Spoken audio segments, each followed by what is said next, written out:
Hello, and welcome to the Business Spotlight Series, episode number 3, Earth Day edition. Today we're here with Jennifer Fairfield from the Garden Mill, and we're going to be talking about the gardening season and having a local shop in downtown. How are you doing today, Jennifer? I'm great, thanks. How about you? Excellent. So let's kick things off. How about how's things going around the store today? Well, I'm actually not in the store myself today. I'm at home, and what you can probably see behind me. Let's see if I move a little bit. No, let's go this way. There we go. There you go. I am actually coming to you from the part of my basement that has been given over to growing things, which is my favorite thing in the whole wide world to do. Nice. But I was in the store yesterday, and slow, I guess, is a good word for it. Sure. Yeah. It's been an interesting time for sure, and I know I'm not the only one. We're obviously all dealing with the issue of being closed down. It's a little, I don't know, I don't want to say it's harder for me necessarily, because it's hard for all of us, but this is going into our busiest time of the year outside of Christmas. And so it has been interesting. I have done a number of things to try to keep things going. I know a lot of people get my newsletter that I send out every month at the beginning of the month to talk about what to do in your gardens every month. If you don't get that currently, you can sign up for it at our website, thegardenmill.com, or Excellent. On our Facebook page. Do you do that right through the winter months as well? Yes, absolutely. I do it every month because there are things you can be doing all year long. And if you're as crazed a gardener as I am, you're always looking for something to do for gardening. Sure. I never need an excuse to do something for gardening.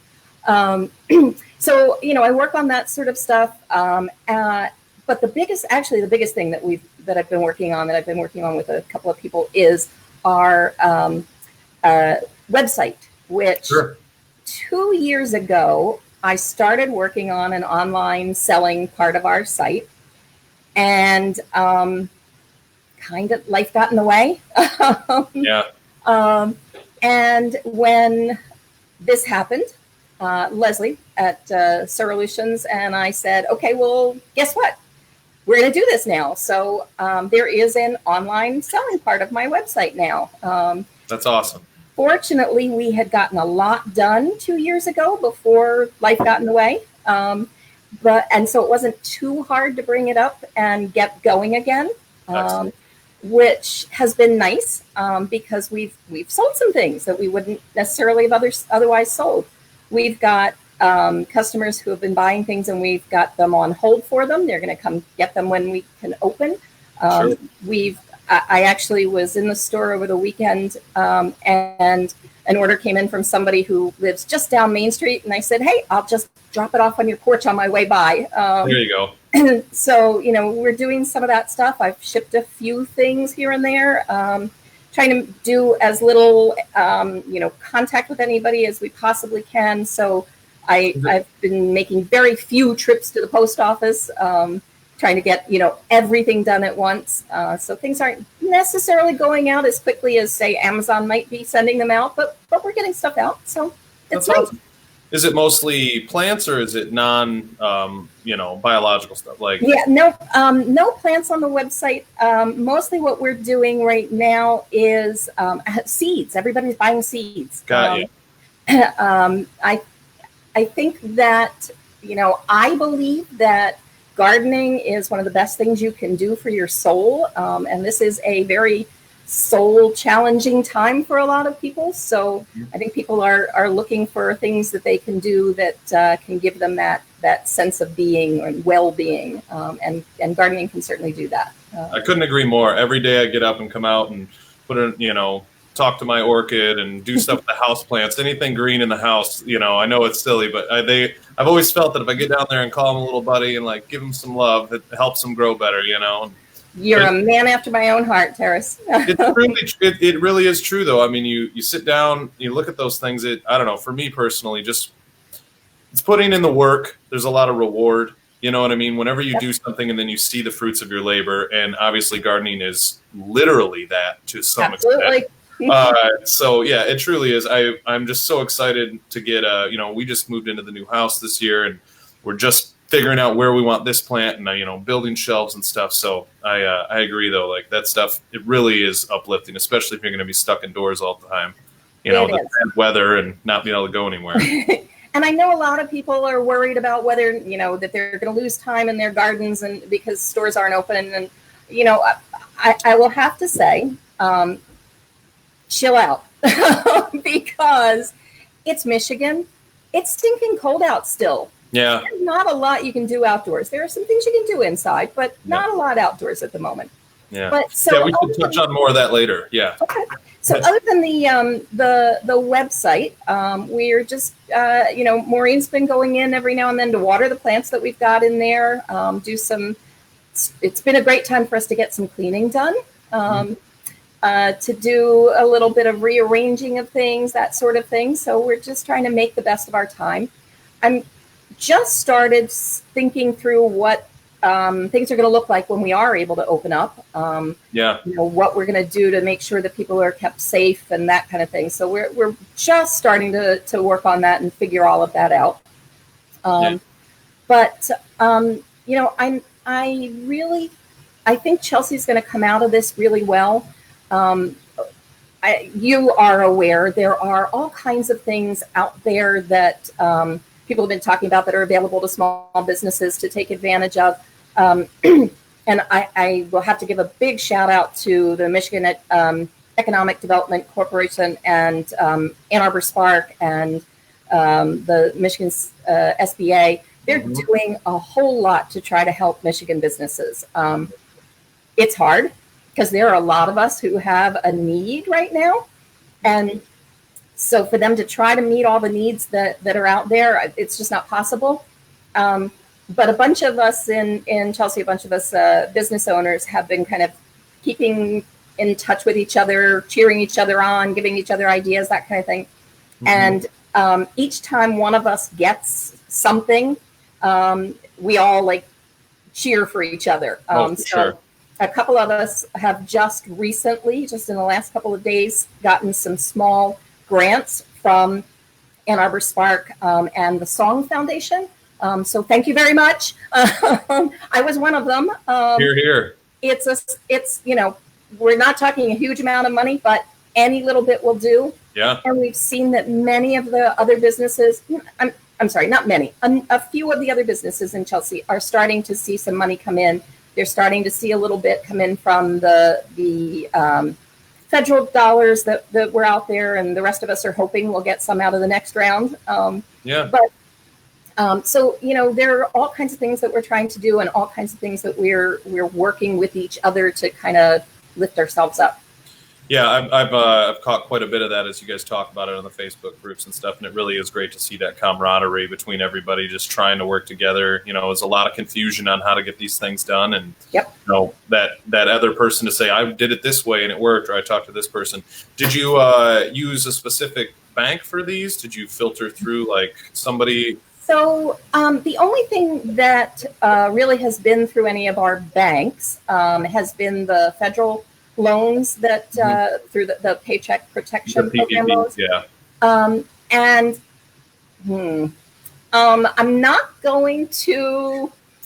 We can leave it alone if you want. I'm going to leave some of that alone, but I will say that for some of the businesses who have worked with one of our local banks, and I'm going to give their name because they have done a fantastic job. Chelsea State Bank has been fabulous. Yeah. All of the businesses who have worked with them just have had nothing but wonderful things to say. I will admit they have not been my bank, and it's because I have had a long-standing relationship with another bank that is closer to where I live. But that's going to be changing, to be honest, because the work that Chelsea State Bank has done for the local businesses, they've been fabulous. That's what I've heard. Yeah, it's really great to see that and to really understand what working with a local bank can do. Yeah, that's fantastic. Well, thank you for sharing all that. You want to talk some gardening? Oh, I definitely want to talk gardening. All right, so I got some questions for you. Okay. First off, what are zones, and what do they mean? Well, so everybody has seen zones, and you're in a specific zone, or your plants are meant for specific zones. It's really kind of pretty simple. There are areas of the country that are defined and designated by the U.S. Department of Agriculture. There are 13 zones in the United States, and they're broken up in 10-degree zones, so 13 10-degree zones. And each zone represents the average annual minimum temperature that that area gets. So the zones, let me see how I can make this make sense. They're broken down by groups within the country, and you'll see they kind of go by colors, and the darker colors to lighter colors on a map. And so zones 1 through 13, 1 being the coldest area of the country, and 13 being the warmest area of the country. Within those zones, they're actually broken down a little bit further into 2 5-degree subzones. So if your zone is 10 degrees, within that 10 degrees, there are 2 5-degree subzones. So to give you an example, for the most part, those of us in Southeast Michigan live in zone 6A. Okay. So we're kind of right in the middle of that 13 zone district or area. And some of us, including me, because I live out in the boonies down in the Manchester area, we're in zone 5B. So 5B is just below 6A in terms of heat zone. So I'm a little colder out where I live than Chelsea is. Okay. As an example. If you want to know a little bit more about zones and find your specific zone, you can find that. There's a website. It's planthardiness.ars.usda.gov. Plant hardiness. Plant hardiness. All right, yeah. .ars.usda.gov. Excellent. You can put your zip code in, and it'll tell you what your zone is. Awesome. Zones only apply to perennial plants and trees and shrubs. So those are the ones that come back year after year. Right. What that zone tells you is what the lowest temperature a plant can survive in, basically how cold it can stand it in the winters. Okay. But you got to be a little bit careful about that, because our zone, 5B or 6A, that tells us that our coldest average temperature in the winter is somewhere between, let's see if I can find it. Oh, I don't have it pulled up. But I think our average temperature typically is not supposed to get below about 10 below. If you've lived in Michigan very long. Yeah, that's not necessarily 100% true. No. We've seen a couple of minus 20s not too long ago. Not this winter, but the winter before for sure. So you have to be a little careful. If you're buying plants that say they're in zone 6, they may not make it if we have a really, really brutally cold winter. So it'd be smarter to shoot for like zone 5 plants. Yeah, not a bad idea. And there are things you can do if you plant things closer to your house. It's warmer.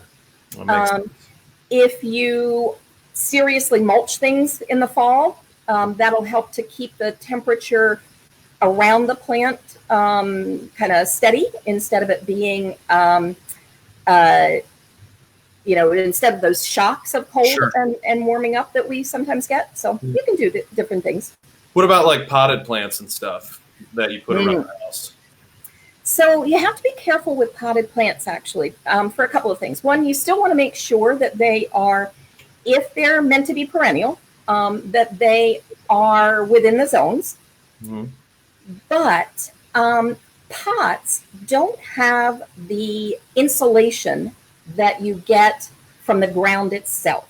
Got ya. So plants being planted in the ground have a little more insulation, having all that soil around them. If you're in a pot, you've got all that cold air always around you. Right. So if you're going to have a plant in a pot outdoors during the winter, definitely give it some protection. Bring it closer to the house where it's warmer.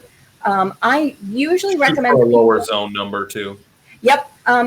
But also, even if it's a lower zone number, you're running the risk of those roots freezing because that soil is going to freeze solid if we get a pretty cold winter, even if it's, only somewhat cold. So I generally recommend bring it into your garage. Got you.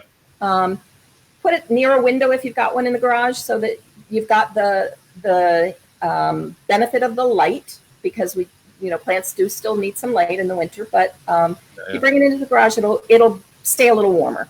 Keep the wind off it more than anything. Yep, yeah, absolutely. Great. Awesome. Well, so that's great. And thank you for giving that website. And we'll try to, afterwards, I'll go in and watch this and put that up on the page. So if people want to check that out, they can. Okay. What else besides zones do you need to know when deciding what to plant and when? Okay. So like I said, zones are great for telling you how cold your perennial plants can stand it. But they don't tell you everything, like how much heat a plant can take. Whether they can stand up to humidity, that sort of thing.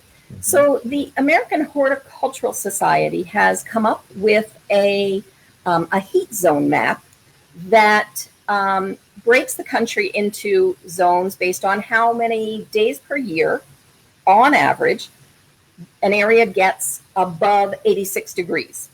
Okay. And 86 is about as warm as a lot of plants want it. Once you start getting into the 90s, even the heat-loving plants like tomatoes don't do real well. Right. So you want to be careful, and that's why if you know anybody in Florida, they grow their tomatoes in like February. It's mind-boggling. Yeah. November even. I think my sister was growing tomatoes in November, and I just couldn't wrap my mind around that. Yeah, that's because it gets too hot in the summer down there for tomatoes to be able to live. So the map that shows you heat zones, I'm going to tell you, but again, Terrace, if you want to share this out to people later, it'll probably be easier for them. It is, I'm just going to spell it, SOLMG.uc.edu/files/245158.pdf. Got that? Yeah, they should make that easier. They really should. But these are gardeners, so we got to cut them a little slack. That's good. Yeah. This, unlike the USDA cold zone maps, it's not interactive, so you can't put your zip code in, but it is pretty easy to see where you fit in. And if you were to look at that, you would see that we're kind of on the cusp of heat zones 4 and 5, which means we get somewhere between 14 and 45 days above 86 on average in a year. Unfortunately, although that tells you something, when you're buying plants, not many plants will have markers that tell you what their heat zone is. Right. That is still something that is relatively new and also mostly only known to us crazy gardeners. So you might have to do a little digging to find out if there's a specific plant you really want. You may have to go looking on places like the Missouri Botanical Gardens has a great website for finding information out about plants. Awesome. You can go there and maybe check and see what kinds of conditions your plant likes. Got ya. It is, excuse me, it's really important to know some of that, because if your plant is meant to be in a place that typically gets cooler temperatures in the summer, it's probably not going to do real well in Southeast Michigan, because we do get some pretty warm summers and some pretty humid summers. Yeah, I mean, it can get brutal out there, that's for sure. Absolutely. Now, all of that really only goes for perennials, for trees and shrubs and plants that come up every year. Right. For annuals, almost all your vegetables and herbs, lots of flowers that we grow, zones really don't mean much. Because those plants aren't going to make it through the winter. Right. So you really don't have to worry about their heat and cold zones. You do need to worry about things like whether they can stand a little bit of cold or even a little frost. You need to know things like what temperature their seeds germinate at. So knowing things like that can help you determine when to plant things outdoors, when they'll grow, when they'll do well. Well, that was my next question. So there we go. We can go right into that. Just what can we plant outside now? What should we wait to plant? And if we are waiting to plant stuff, what can we start inside, from seed? Okay. Before I answer that, sure. One other thing that I should mention about when you're planting things outside. Yeah. Know how much sun your plant needs. That is super important. If you've got something that needs a lot of sun and you plant it on the north side of your house, it's not going to do well. On the other hand, if you got something that needs a little bit of shade in the afternoon and you plant it on the west side of your house, it's going to get fried. So it's something that we gardeners call the right plant in the right place. So make sure you know what your plant needs in terms of sun and where it'll fit for where you want to put it. Sure. Okay. So what can we do outside and what can we do inside? That was what you were asking? Yes. Yeah. Okay. So outside right now, not a whole lot. Did you see that snow? I know. It's an interesting start to Earth Day for sure. Yes. And, it's Michigan. You never know.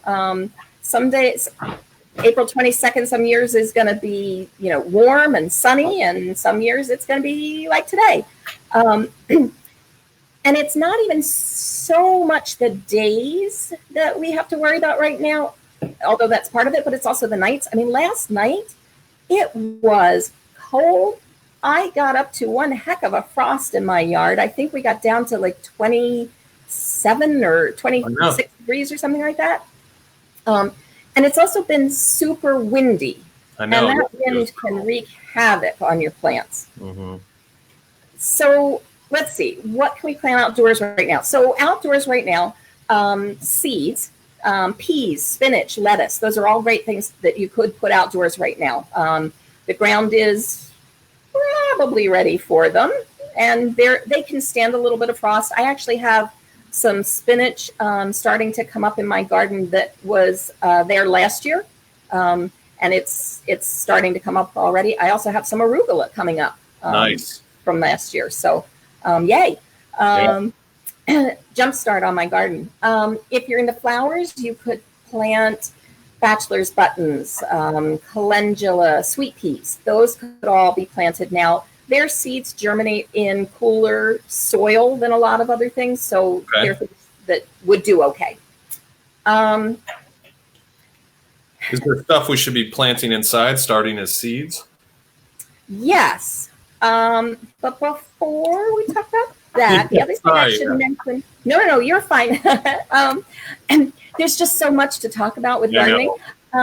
The other thing I want to mention about planting seeds and things outside is knowing whether or not your soil is ready to be worked in. If your soil is soggy, wet, it is not going to do well for planting. And there are lots of reasons why not. I won't bore everybody with that, but basically your seeds could rot before they germinate if your soil is too cold or too soggy. So soggy soil is not a great thing. Okay, so plants. Actually, there are some plants that you should be able to start putting in the soil pretty soon. That would include things like cabbage, kale, broccoli, cauliflower, and onion sets. They can go in your outside garden soon. It may not be right this minute. There is one thing that tells you when you should put plants and seeds into the ground, and that is what your soil temperature is. And I've got a handy little thing here. Let's see if I can make it so you can actually see it. There we go. Nope, there. Yeah. This is a soil thermometer, and it's actually a gardener's best friend. I went out and checked my soil temperature just before we started talking, and the temperature in my garden soil, and remember, I live out in the boonies, so it's colder out here, My garden soil temperature was at about 39, 40 degrees, right around there. That's like absolute minimum for getting things to grow. So don't be in too much of a hurry to get stuff out there. Really, even 45 degrees is a better time to get some of those things I was just mentioning planted. So I would say, yeah, maybe next week, maybe. Yeah, Looks we'll like see. we'll warm up a little, maybe. It's Michigan. I know. Okay, so you asked about things that we could do indoors. Yeah, well, we can get started. Yeah. Yes, so kind of like, oh, here we go again, where I can't remember which way to go. Let's try this way. Okay, so behind me are all kinds of tomato seedlings and pepper seedlings and eggplant seedlings that I got started. I'm one of those crazy growing people. Those you could start now. I would say get them started pretty quick because they need a little time to get going and get to be a good size and have good roots going before you put them outside. But you don't want to put them outside until about the end of May because the temperatures are still going to be way too cold for these guys to go outside in these kinds of temperatures. So generally I say to aim for around Memorial Day weekend to put your warm weather plants like tomatoes and peppers and that kind of stuff. But so if you got those started now, it would be a good time. They'll be ready by about the end of May to go out in your garden. There are some flowers you might be able to get started as well. I would say right about now is when you would want to start getting things going indoors to make sure that they're ready to put out. One thing I will warn you about, though, is if you're thinking about growing stuff indoors, you need to make sure you've got really, really good light. And that's because the light that we have indoors is nowhere near as strong as the sun outside. Well, okay, as strong as the sun outside sometimes is, maybe not today. And so if you don't have good light for your plants, they're going to get really long and leggy and weak, and they won't do well once you do put them outside. So again, let's see which way I need to go. Oh, there we go. My plants are on shelves that have shop lights essentially hanging over top of them. And they're on chains, and I can raise and lower those lights to get them closer to the plants. I keep them no more than about 2 or 3 inches above the tops of the plants at all times, so they're getting as strong a light as they possibly can. So you got to keep that in mind if you're going to do indoor gardening. And that way they don't go up and get all lengthy, they just kind of bush. Right. They will act more like they would if they were outdoors, so they won't be that, real long, skinny, weak things that can't stand the wind outside. Gotcha. Do you do like 12 hours on, 12 hours off? They're actually getting about 14 hours of sun right now. And the reason for that is if you think about how much sun we get in the summer when these guys would be growing, we get at least about 14 to 16 hours of sun during the summer. So I am mimicking early summer for these guys with that much sun, with that much light. That makes sense. Yeah, I just since we mentioned tomatoes and stuff, I'm super lazy and I hate weeding, but I want tomatoes, so I bought one of these topsy-turvies and I'm going to try out this year. Have you ever done one of those before? Oh, you got bad news for me, don't you? I haven't used one. The reason I haven't is because you're going against nature with those. You're putting something, you know how they start to grow down and then they grow up around the planter? That's because of both gravity and light. So your plant is trying to fight gravity and search for the light. Yeah. I have had some people say they've gotten success out of them. And if that's the only way you're going to garden, then go for it. I do not want to discourage anybody from finding a way to garden. So if that's going to make you happy, please, by all means, do it. I have the raised garden beds and stuff for other things too. The tomato Okay. plants just take up space, and I don't know. It looked fun. I got these hooks hanging off my deck. They're all set up and ready to go. I was like, Go for it. Go for it. I'll keep you posted. I'll let you know Okay. if I have success. But I know. And know that I'll have tomato plants and things at the store in case you change your mind. Good to know. Yeah, I might have to. I know I was thinking about putting a pepper in there too, but I'm not going to. I got a couple cages, and I'm just going to cut them shorter and drop them in the planter box and stuff. So we'll have, let's see, I have something, 13 or 14 different varieties of tomatoes to sell at the store when we can finally open up. And peppers, let's see, I've got 3 different varieties of sweets and 3 different varieties of hot peppers. That's awesome. I love the sweet bell peppers. Yeah, I've got greens, oranges, and reds. So excellent. We'll also have lots of herbs and things. This stuff we always have every year. It's my favorite time of the year, and I cannot wait. And frankly, if we can't open right away, things are still in so unsure. And I know people are going to be looking to get some of their plants coming up pretty soon. We'll work something out. We will find ways to make sure people don't go without if they're looking forward to all of that. I know that we will probably be, even if when we are able to open up, it's probably not going to be all of a sudden throw the doors open, everybody come running in. Right. We're going to need to find ways to do things a little differently until we have a better sense of having a grip on this this virus. And so we'll work on things like curbside pickup and that kind of thing so that, people will have a chance to get their gardens going. Even for the fresh vegetables and stuff like that. Yeah, that's great. Because you said right now you're just doing seeds and other things online. Yeah, we've got a number.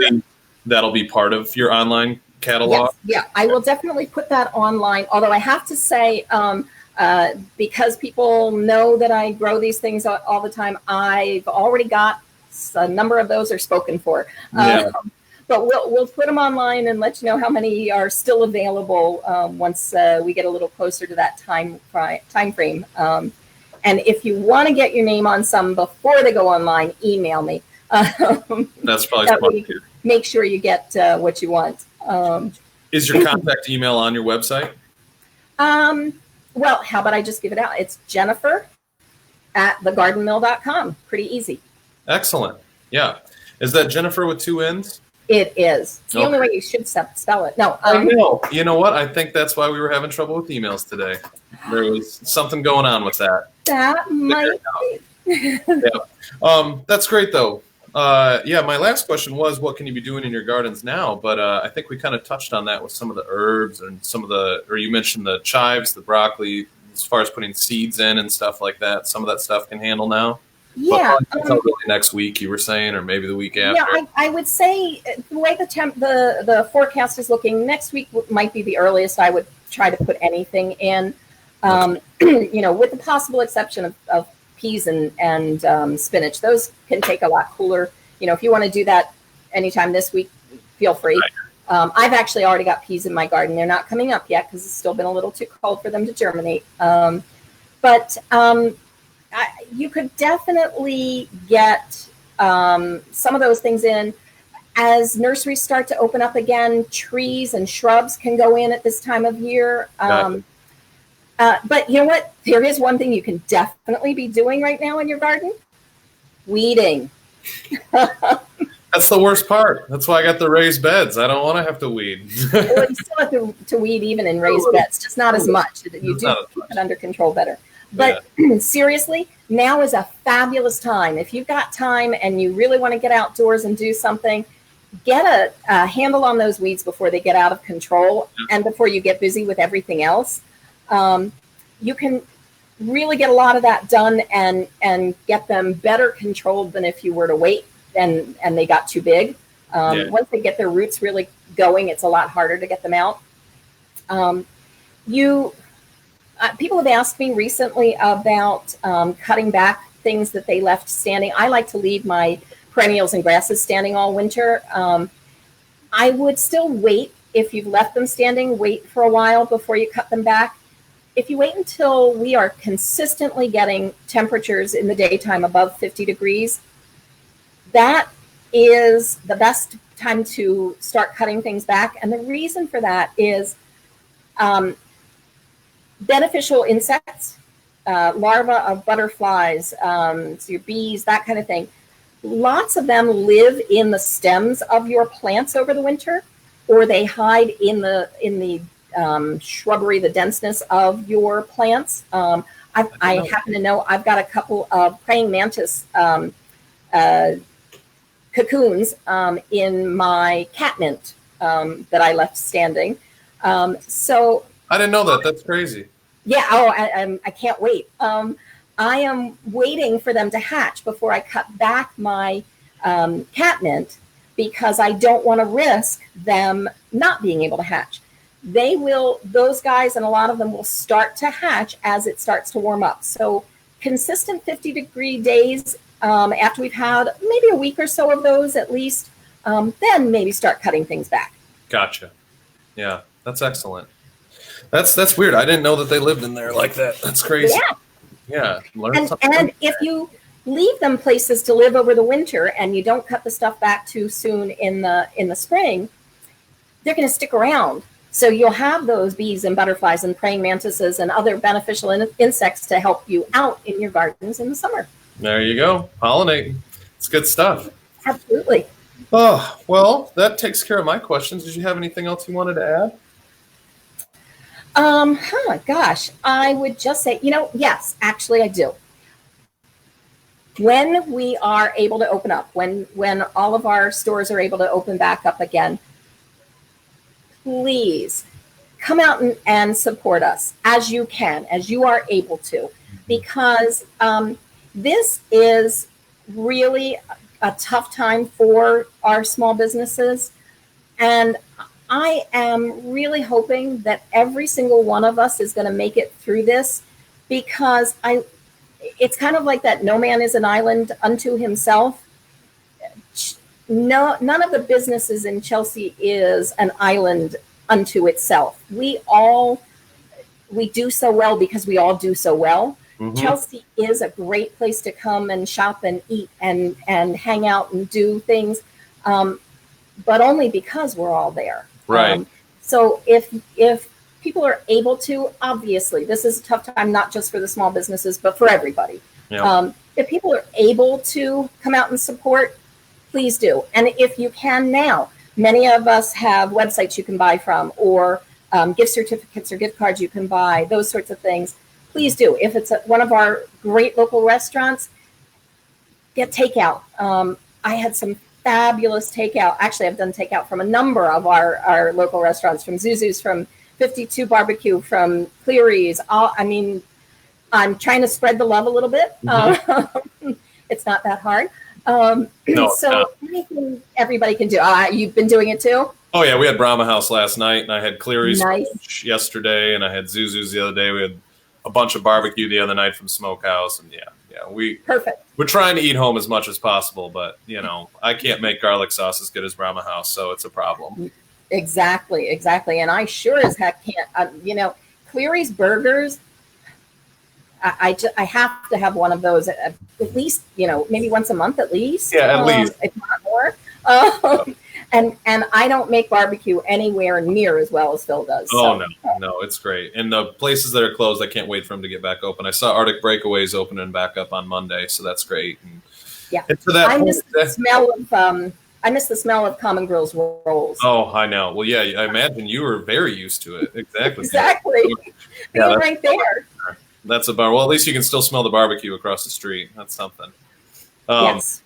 But to that extent, I did want to mention, as you said, the gift cards and the restaurants and stuff. If people want information on how to acquire gift cards from the businesses that have it available, or do online ordering, or they want to know what restaurants are delivering, which ones are open, which one are doing curbside, all that stuff is available on chelseamish.com. So feel free to check there for stuff. We also did put Jennifer's email in the comments on this video. Okay. So if you want to place orders with her for when she's able to get you those live plants in a few weeks, you can email her on there.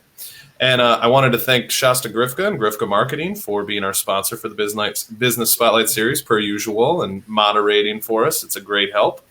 And Thanks, Shasta. yeah, thanks, Shasta. And thank you, Jennifer, for taking the time to talk with us. I know it was a ton of useful information. And I can't wait, as I know everybody can't, to get out there and start doing this stuff, So I'll try to follow your lead and do some weeding. I don't know if I can bring myself to do a ton of it. It's just, I think I'll just draw all the dirt out. Yeah, I'll just haul the dirt out and put new dirt in. That works, right? That's not wasteful at all. But all right, well, thank you, Jennifer, and happy Earth Day, and happy Earth Day to you too. All right, bye everybody. Have a good